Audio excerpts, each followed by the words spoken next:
त्याच्या पुढे आपण पाहणार आहोत ते म्हणजे व्युत्पत्ती कोशात अन्य भाषात तो शब्द कसा आला आहे हे दाखवलेले असते।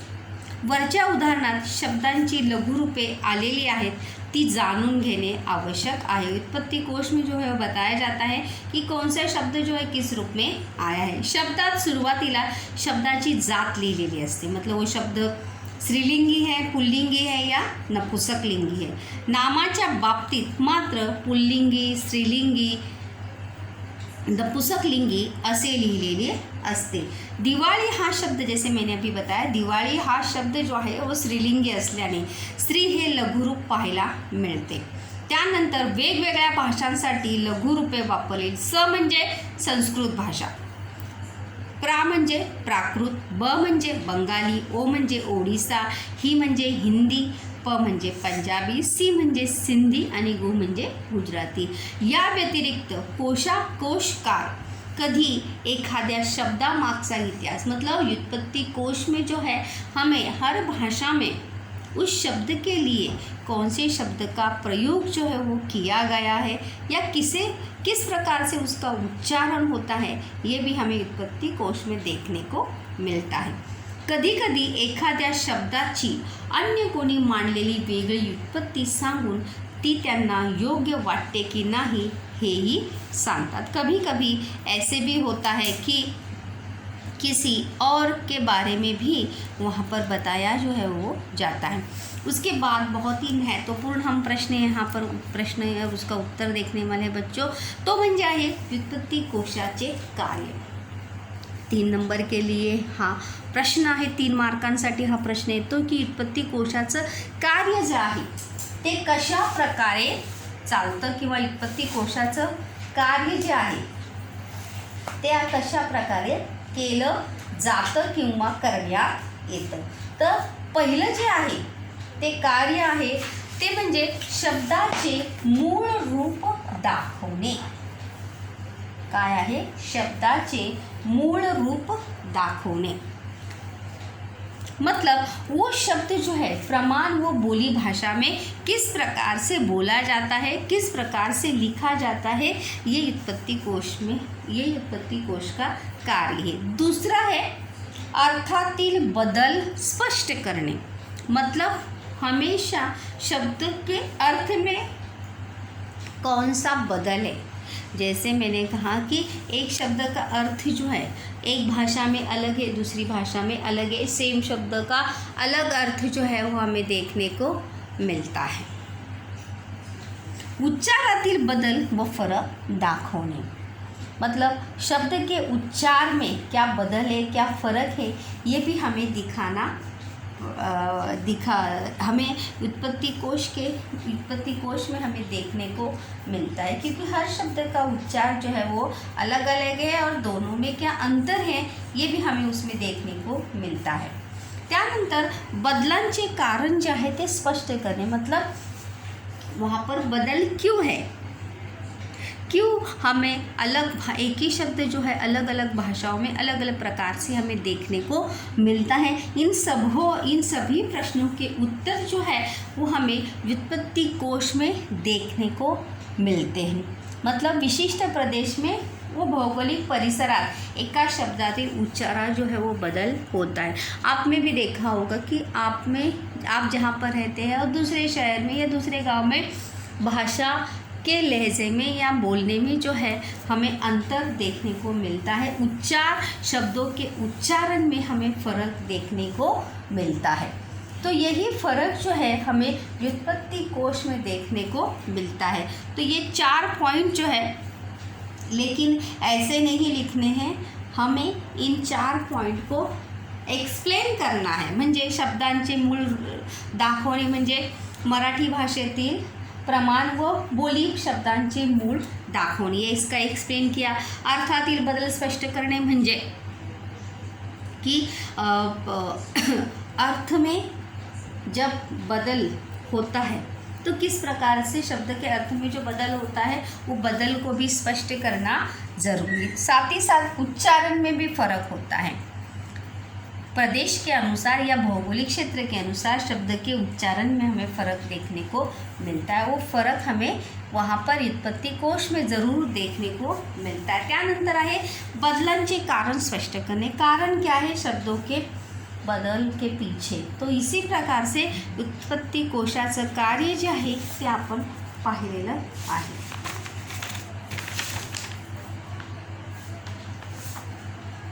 त्यानंतर आपण त्याच्याही पुढे पाहणार आहोत ते आहे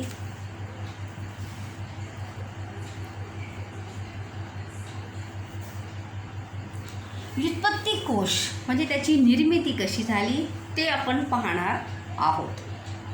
व्युत्पत्ती कोशावर टिप्पणी जी आहे ती लिहिण्यासाठी येते किंवा परिचय लिहायला येते। तर व्युत्पत्ती कोशाची निर्मिती बघा कशी झाली।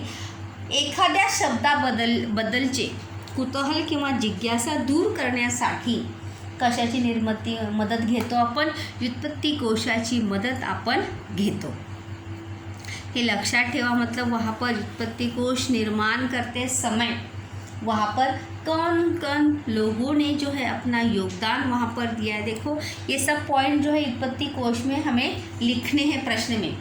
मुद्द्यांच्या आधारे निर्मितीचा ठराव, निर्मितीची जवाबदारी, प्रश्न है बच्चों 3 मार्क्स के लिए पॉइंट है उसको व्युत्पत्ती कोश और उसके आगे ये सब पॉइंट्स है निर्मितीचा ठराव, निर्मितीची जवाबदारी, निर्मितीसाठी अर्थसहाय्य आणि त्याचे प्रकाशन।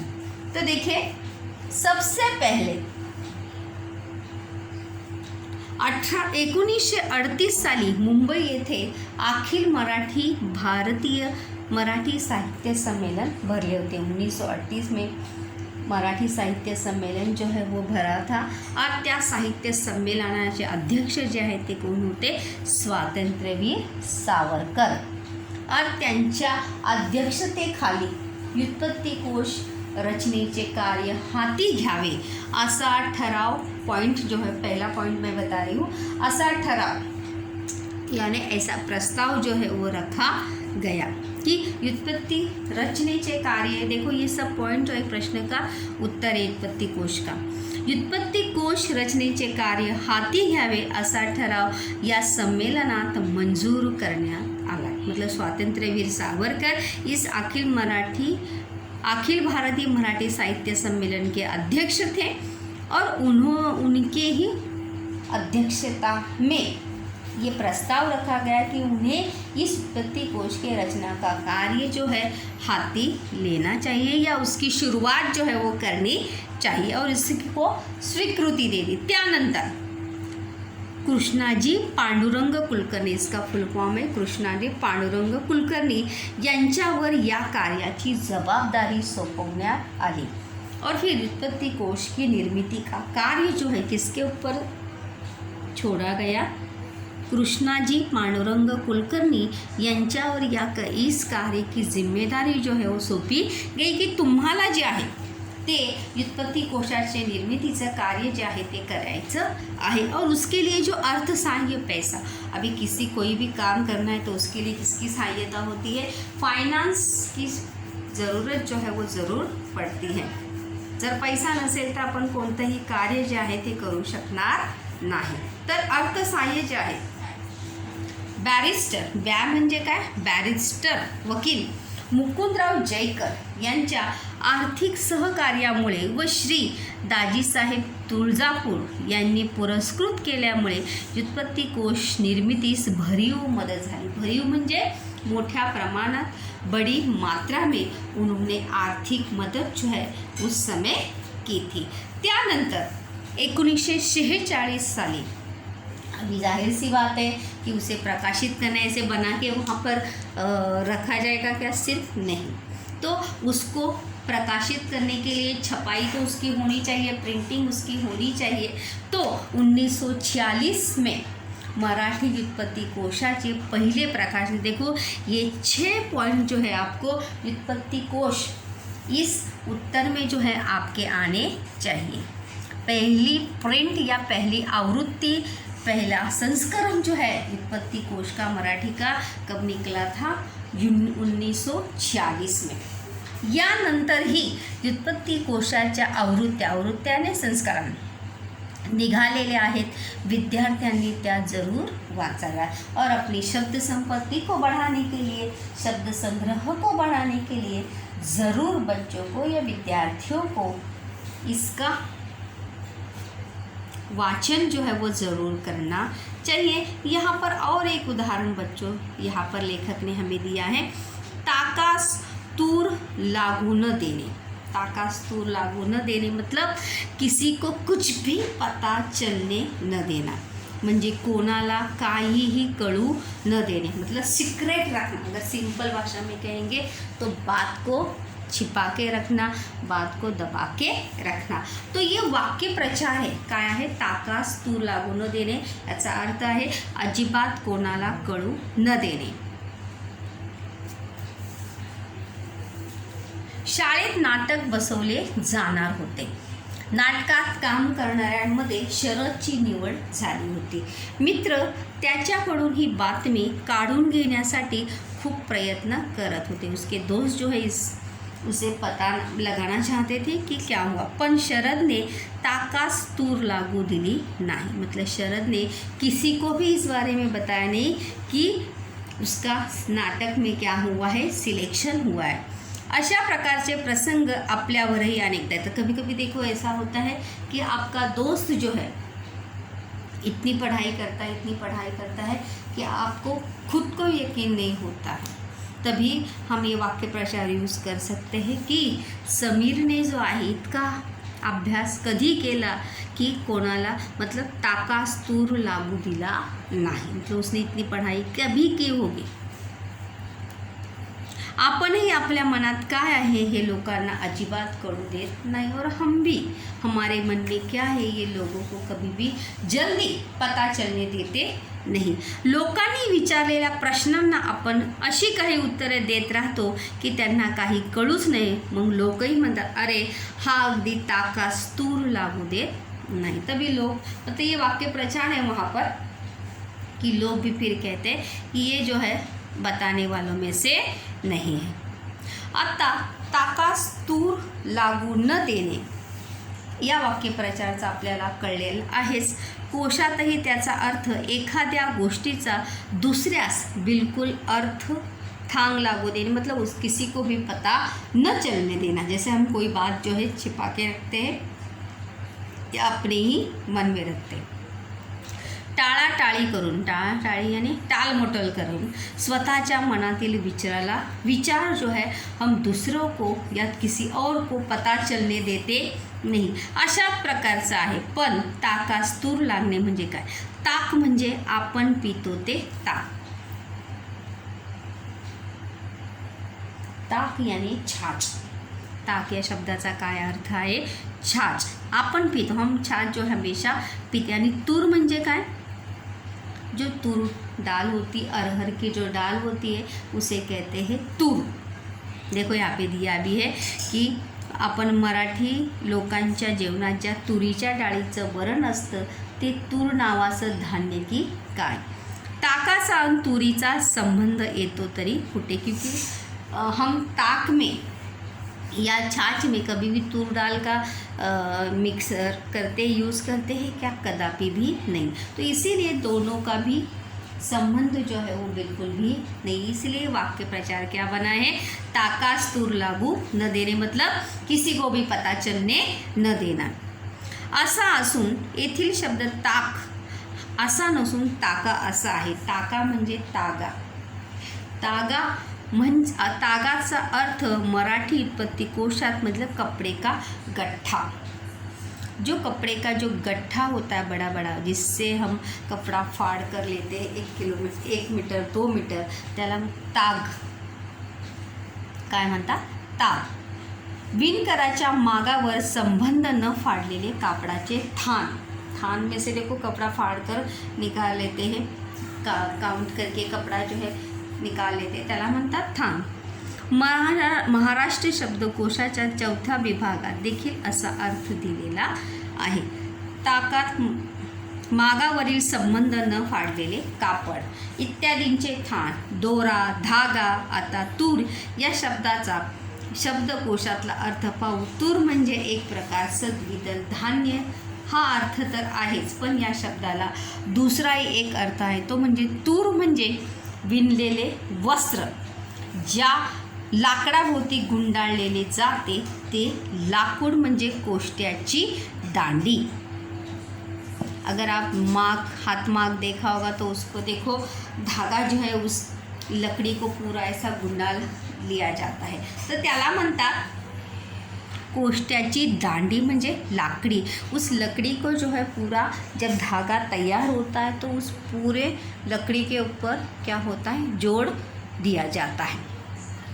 तूर या शब्दांचे आपल्याला नेहमीच माहीत असलेले अर्थ न घेता इथे हे विणकाराच्या व्यवसायाचे अर्थच ध्यानात घ्यावे, कारण विणकाराच्या मागावरचा टाका किंवा तागा हा वास्तविक तुरेवर म्हणजेच लाकडाभोवती गुंडाळे। मतलब यहाँ पर लेखक जो है हमें यही बताना चाहते हैं कि किस प्रकार से एक ही शब्द का अलग अलग अर्थ जो है हमें पता चलता है।